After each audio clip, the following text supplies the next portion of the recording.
Un compresseur, un roadster, 200 chevaux. En ces temps troublés, d'écologie et de répression routière, il fallait oser. Kawasaki l'a fait. La ZH2 est le plus puissant des roadsters japonais de série. Comme l'a découvert Philippe, lancé à plus de 260 km/h sur un anneau de vitesse à Las Vegas. Pas facile la vie d'essayeur moto, non? Salut les copains, alors on est au Nevada pour tester la nouvelle Kawasaki ZH2. Première question, c'est un roadster compressé 200 chevaux, est-ce qu'elle est facile à conduire? On va répondre à ça. Alors on n'est pas dans les... Oula, tout de suite ça marche. Alors on n'est pas dans les conditions les plus simples parce que on est sur un circuit. Kawasaki ne présente pas cette moto comme une moto radicale comme certaines de ses concurrentes, les super roadsters. Et puis il a beau faire beau, c'est l'hiver, on est dans le Nevada, ça caille un peu. Et on commence la session du matin par une piste assez froide, il faisait 4 degrés. Donc le grip pas terrible. Et faut faire un peu attention. Néanmoins, tout de suite ce qu'on peut dire, c'est que la position de conduite, elle est assez cool. On n'est pas dans l'extrême. En fait, ceux qui sont habitués à une Z retrouveront leur marque avec un guidon assez plat. Par contre, les jambes, j'ai leurs pieds un petit peu en avant, mais c'est pas dramatique. Le plus gênant pour moi, c'est en fait ce cadre treillis engendre un réservoir assez large et une position assez large au niveau des genoux. Alors c'est pas un souci en soi, hein, on écarte les jambes et puis ça le fait. Il y a madame qui gagne leur vie comme ça, mais non, on peut pas dire des choses pareilles. Par contre, on verra un peu plus tard sur le circuit si on peut bouger facilement sur la moto. Et puis donc là on est sur des virages lents, j'y vais cool parce que le grip, on a dit on fait attention, je suis en 4ème. Par contre ce qui est bien, vous voyez j'étais en 4, je m'y remets, c'est qu'elle ressort, c'est pas une moto pointue. Par contre si on accélère à 6000 là, qu'est-ce qui se passe? Voilà, hop. Ah ouais, quand même. Quand même. Ça repart quand même assez fort. Est-ce qu'elle est agile? Pif paf ici. Un coup de 2 grâce au shifter, ça passe tout seul. Elle se laisse emmener facilement. Encore une fois, j'y vais doucement parce que je chauffe les pneus. Freinage, ça répond bien. Brembo M32. J'ai un peu du mal à bouger sur la moto, j'ai du mal à déhancher, c'est pas naturel. Ah ouais. En fait, dès qu'on accélère, ben voilà, l'avant se lève. C'est assez rigolo. Mais par rapport à d'autres machines, effectivement, la progressivité du 4 cylindres, elle est là. Il y a un bon dosage à la poignée. Alors là, je suis en mode road, hein, peut-être qu'en sport, c'est un peu plus dur.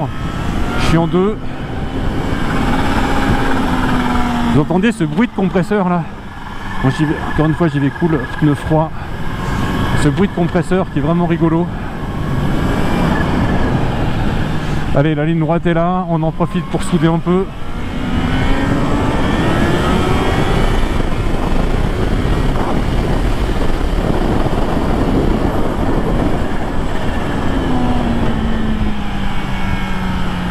Bon, c'est pas une sportive, hein. On sent le poids, on sent les suspensions qui travaillent, qui bougent, qui font bouger un peu la moto. Vaut mieux enrouler un peu ses trages et jouer sur le souffle du moteur. Regardez cette reprise là comme ça, c'est assez bluffant que de considérer que c'est un outil pour la piste. On est un peu hors de propos, mais en fait aux States on a du mal à rouler vite sur route. Donc là, ah ouais, ça guidonne quand même, hein. Et j'aurais peut-être pu mettre la moto de direction. Allez, c'est reparti. Donc là, on teste en 2.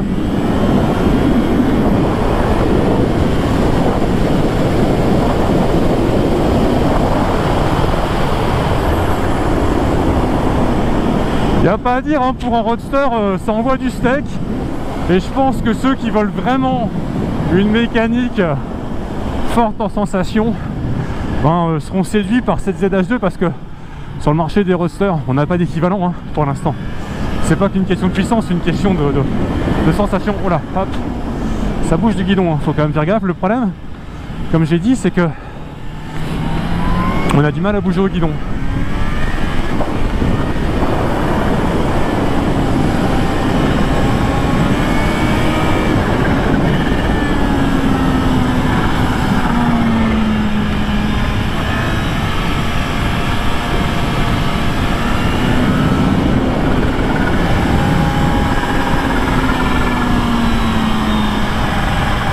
Ça y est, genou par terre, on arrive quand même.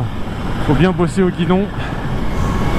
Voilà, donc en fait là c'est pas radical, hein. Ça tartine fort, mais le châssis est pas radical, ça se laisse emmener facilement. Premier bon point de prise en main de cette H2. On posera la deuxième question tout à l'heure.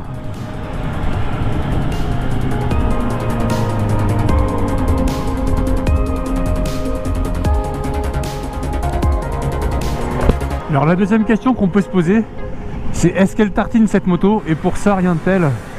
Aux États-Unis, que le bon biotope, c'est-à-dire un anneau de NASCAR, celui du Las Vegas Speedway. Et on va faire 2 tours comme ça pour voir un peu sa tartine. Allez, on rentre dans le banking, donc là je suis à fond.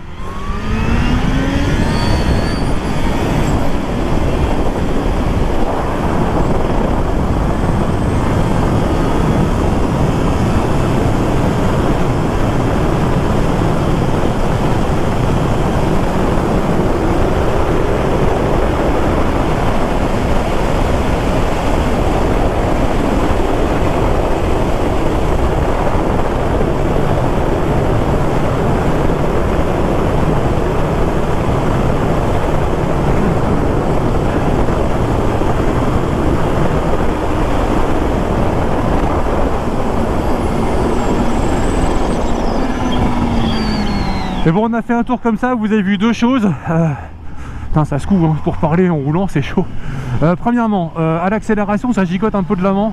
Ça aurait pas été bête de mettre un amorto de direction. Parce qu'en fait, bon, sur l'anneau, ça va, c'est sécurisant, mais sur petite route de campagne, il faudra quand même faire un peu gaffe. Ensuite, la force de l'accélération, elle est étonnante. On repart, c'est reparti, vous voyez le contrôle de traction qui panique un peu. Ça bouge un peu de l'avant. Je passe la 5, je rentre dans le banking, je soulage un peu et là je ressoude. Et en fait, à certains moments, on a le repose-pied qui frotte par terre, là ça y est, ça touche. Je vise la sortie, je mets gaz.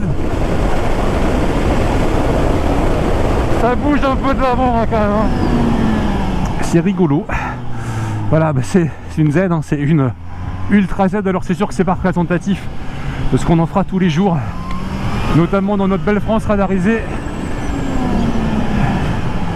Mais quand même, ce truc à la santé. Alors encore une fois, hein, c'est pas très exclusif. Ça, c'est pas la rigidité d'une sportive, mais c'est un roadster qui est super fun.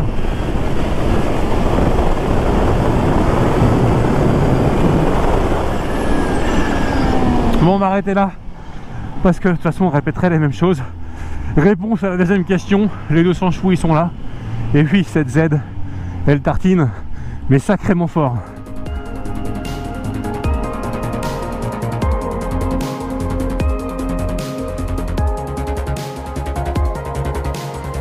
La troisième question qu'on pourrait se poser, c'est est-ce que c'est un bon roadster? La réponse est oui, regardez-moi ce paysage, mais de Hollywood quoi, j'ai pas d'autres mots. On est dans la Valley of Fire, on est à 1 heure de route de Las Vegas. Alors c'est hyper réglementé ici, hein. Les flics ça rigole pas trop avec la limitation de vitesse. Et là vous voyez je suis à 50 à l'heure, voire même à 46 à l'heure en 6ème.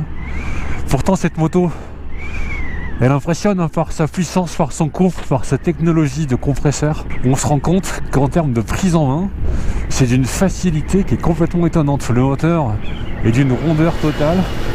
La prouesse de Kawasaki, c'est d'avoir réussi une injection qui est hyper douce. Vous voyez là, je ressors en côte à 40 à l'heure en 6ème. Et ça repart comme tout bon 4 cylindres.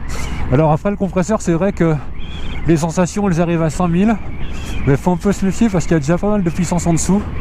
Et vous voyez là quand j'accélère en 6 en montée, je suis déjà en excès de vitesse. En termes de confort, bah c'est pas inconfortable, c'est pas moelleux, mais c'est pas inconfortable.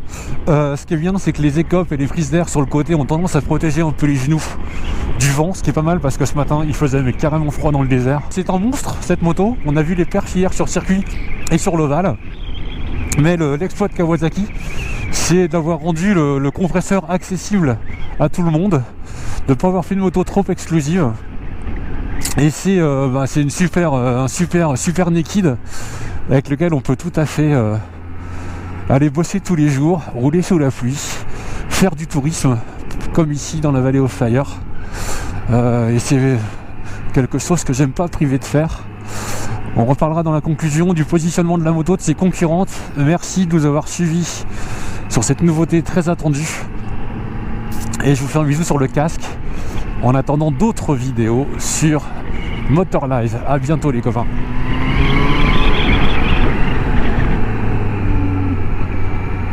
Dans la grande famille des roadsters surmotorisés qui approchent ou dépassent les 200 chevaux, la Kawasaki ZH2 a un positionnement un peu à part. Plus routière, moins sportive que ses rivales, elle démontre une facilité de prise en main assez incroyable, tout comme un comportement un peu brouillon quand on essaie de rouler vraiment vite. Il n'empêche, le prix au cheval est imbattable. Le sifflement du compresseur est un régal et la violence des accélérations dans les tours laisse des souvenirs indélébiles. La Kawasaki ZH2, c'est vraiment une moto de rebelle. Et vous préférez rester dans le rang ?